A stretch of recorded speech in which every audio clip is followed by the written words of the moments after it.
Welcome back, guys, to another episode of The Daily Entrepreneur. I'm Jack. This is Josh and James, and we're the School of Hard Knocks. This is a big episode for us, number 20.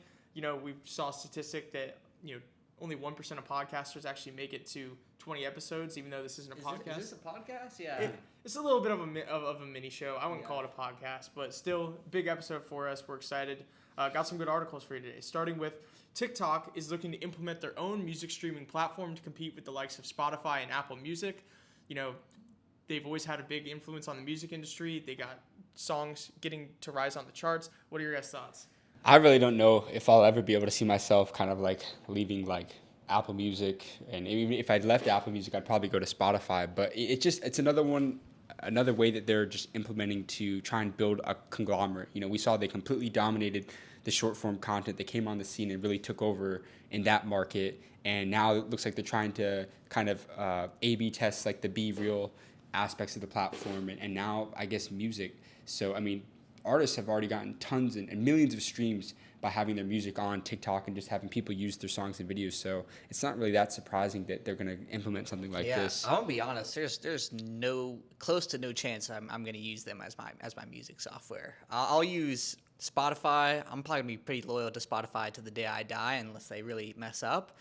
Because TikTok is great, but I think TikTok, I hate to say it, should stick to being TikTok. Like if I want to use Be Real feature, I'm gonna go to Be Real. I'm probably not gonna use TikTok for that either. Yeah, well, we've seen what it's done for artists over the past couple of years since TikTok really hit it big. Just if you look at the top 10 Billboard charts or whatever, a lot of the songs on there are only on there because they're so popular on TikTok. We've seen already TikTok is the number one search engine in the world. It's bigger than Google. A lot of people can't wrap their heads around that because they don't really think TikTok's a search engine, but it really is. You search anything up, you're not going to get like web article results, but you're going to get a ton of video results on what you're looking for.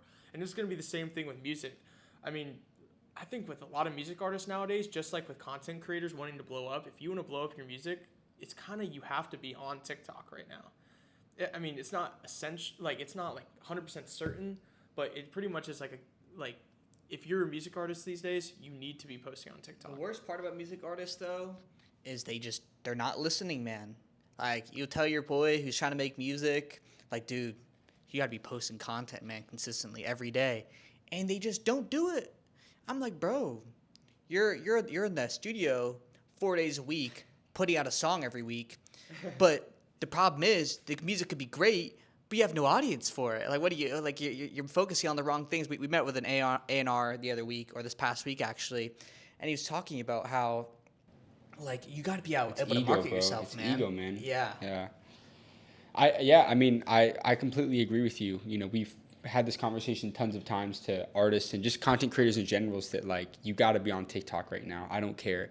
And even though the algorithm may be a little bit kind of, like, slowed and cluttered because of the amount of volume, it's saturated, the amount of people on it, I still think that algorithm will always be undefeated. Yeah. And I know we kind of got off topic from talking about like how it's the streaming platform. But I don't know, man. I think they're going to test it. I don't think it's going to be that favorable among the audience, but you never know. Well, I disagree. I think maybe it'll work well, maybe not so well in the American market, but in the European markets and like the Middle East and stuff like that, it might just go crazy. Well, so that's the thing. That's why they're looking to bring it in as a part of TikTok, because ByteDance, the parent company, they already have a music streaming platform that people don't know about because it's only in 3 countries, India, Brazil, and Indonesia. It's called Resso. And apparently it's doing very successful there. And so they're just like, well, why don't we just merge that and make Resso a part of TikTok and offer that to the world? And apparently they also said in the article that, like, they're really not going to be rolling this out in the U.S. right away. It's really going to be mainly an international dominant thing because Spotify and Apple Music are so big. But if it gets to the point where, like, it's dominating those international markets, they might just pull the trigger and actually go after. Do you think they're going to charge for it? Because, like, Spotify and Apple, you have to pay for your subscription, but ByteDance, they're such a large company. They pay, less than 1% to their creators. So if you got all this cash, are they going to have a free subscription model starting out, or what? I think it is going to be free, and what they're going to do is really just charge a bunch of ads on top of it. I'm not sure, obviously, but that's my prediction. I think the reason why TikTok has been so successful is you really don't have to put much money into that platform at all.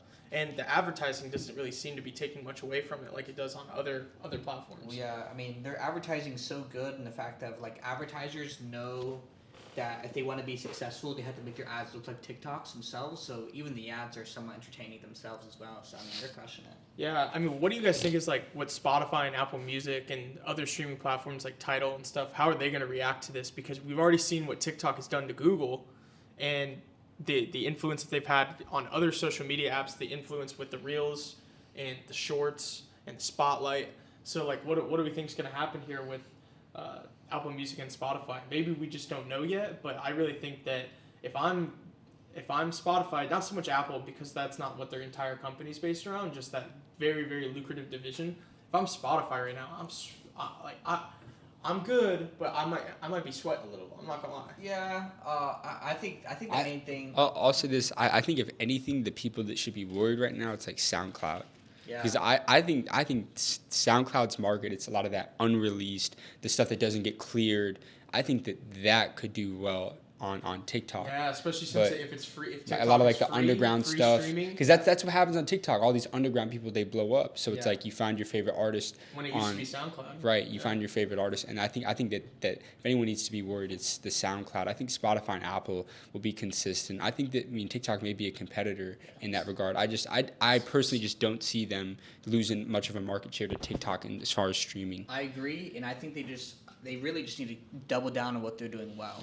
Like, I look at Spotify, and why I prefer personally Spotify over Apple is the discoverability of music. So I think if they just keep making their AI better on helping you find new music, find new artists on it consistently, just keep doing what's well, and I think they'll be fine. What about Triller? Like, what even is Triller? I don't even know what they do. It's got nothing to do. Yeah. But No? what did you have next, though? We jump into the next article, or I think so. what? What's that? I don't know. I have you. Don't. Why are you bringing up Triller, bro? I thought we were flowing. No, That Triller's done. dead, bro. That was Triller done. is dead. That's why I'm Triller's bringing it dead. up. Like, Done. what the fuck is Triller? No, Yeah. no, Triller's done. All right. But Are you going next, or is it me? I'll go next. All right, go next. All right. All right, So what do you got? So, for our next article, you guys know. You sure about streaming? All right. My bad, bro. Okay, you're good, Brad. That was funny. What about Triller? Shut the fuck up and move on. I'm trying to fucking talk about fucking streaming platform. Nobody's gonna fucking listen to watch this. All right, here we go. The luxury hotel corporation Four Seasons is making big waves by going into the cruising industry, in which they're gonna be launching a 95-suite yacht/cruise ship by 2025, and this comes right after knowing that the Ritz-Carlton and also Margaritaville, kind of like the hotel companies chains, they're also going to be going into the cruising industry. What do you guys think about this kind of emerging as far as these luxury places that people stay, that they're going to cruise ships? I gotta get rich. That's it. I'm trying to be on one of those, man. You know, like, Yeah? I'm not trying to be on the Carnival cruise. I'm trying to be on the Ritz cruise. You know, so that's my answer. Is I'm trying to get rich. Yeah, I'm honestly kind of surprised that they're looking to go towards this kind of direction, only just because of everything that happened in 2020, and I'll just leave it at that. I'm kind of shocked that this is the move they're going after, just because of like cruise ships. People are going to be maybe more skeptical, but I think with a luxury cruise ship there would be a lot less people. Surprisingly, yeah, they're saying that there's a huge demand for luxury cruising and like yacht traveling now. And so, but yeah, like you said. I'll put it this way, there's no shortage of demand over here. I'm hopping on one of those instantly. Yeah, I get the chance. Yeah. Well, I think a big reason for it as well is the fact that, like, I mean, we have 2 mics today, by the way, guys. We forgot to charge it, but. You didn't need to say that. You're holding your hand up. Yeah. You got something to say. You didn't need to say that, bro. Well, someone's got to say something, man. You know. But pretty much, honestly, I think the big reason why they're doing it is Airbnb is probably a lot of competition right now within like the I don't even know the travel space, I guess you could say. Lodging, yeah. Lodging. So I think this is just a great move where I feel like it's not really been, I guess you'd say, interrupted, or there hasn't been a big disruptor within this market. So I think luxury cruises, I think it's cool. I think it's a good idea. Netflix is implementing a new $7 plan, which allows people to pretty much watch Netflix with ads now. And this is a model that they have neglected for years. People have been asking for this because as, time's gone on, people, the price of Netflix has gone up and up. And now they're finally having a more, expansive option for more people. What do you guys think about this? How much is it typically? So the main program right now is about $15. Okay. And that's with like 1080p. Then they have another one for $10 a month, and that's with it's just like the basic plan. I'm gonna be honest. I think that having different streaming platform plans based off of a different quality of viewership, meaning like the 1080p and then just like basic SD, I think that's kind of shit. If you want my personal opinion, I mean, why am I gonna pay more or less on a platform for better or worse TV quality? Like, what is this, the old TV cable debate on SD versus HD? Everybody's got HD channels nowadays. Yeah. Like, why do I gotta pay more for 1080p? That's the first thing. Second thing is, I've been the cheap bastard who's just been going along with my Hulu subscription with ads for years. Yeah. Paying a nice clean $5.99, $6.99, and it's been great. So I honestly really respect this move on Netflix's part. My only thing, for giving people the option, my only thing is I definitely wouldn't make it mandatory. So I think it's actually a huge chess move on their part, though. And the reason I say that is because Disney is implementing their ad plan here in December. And so Netflix's is $6.99 launching in November.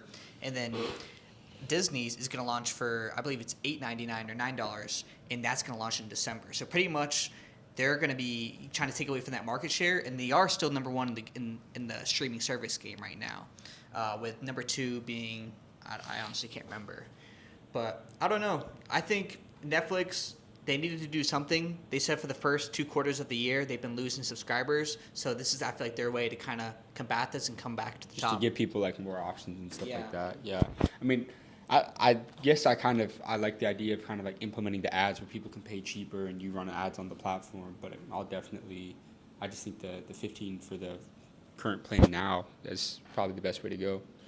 Well, I definitely think that this is going to open up some more opportunities in the market in the streaming space, which, I don't like that just because, we don't need another streaming service, in my opinion. I think it's just at the point now where you're starting to pay more than cable. I mean, you got 15 for Netflix, 9 for Hulu, this for HBO Disney, Max. HBO Max. Yeah, but that's by choice. Peacock. It is by choice. Cable's so bad. Cable's terrible. It's so bad. My mom was saying that like her cable with internet bill was like $150 a month. I was like, you're getting robbed. You're getting robbed by like Verizon. Yeah, no. Well, my thing is, I think that this is really going to open up a lot more opportunities in the market for someone to come out with a streaming platform that is going to be the same price as the ads, but without ads. You know who I think is, I mean, maybe not for movies necessarily, but a streaming service that I definitely feel like is on the rise and is going to potentially take over the game, YouTube TV. There's so much value in that. All the sports games, just pretty much everything you want to see. YouTube TV, I think it's like $50 a month. I think it's worth it. All right, guys, that about wraps it up for today. Thanks so much for watching The Daily Entrepreneur. If you enjoyed this episode, make sure to leave a like and subscribe. Comment down below what your thoughts are on the 3 different topics that we talked about.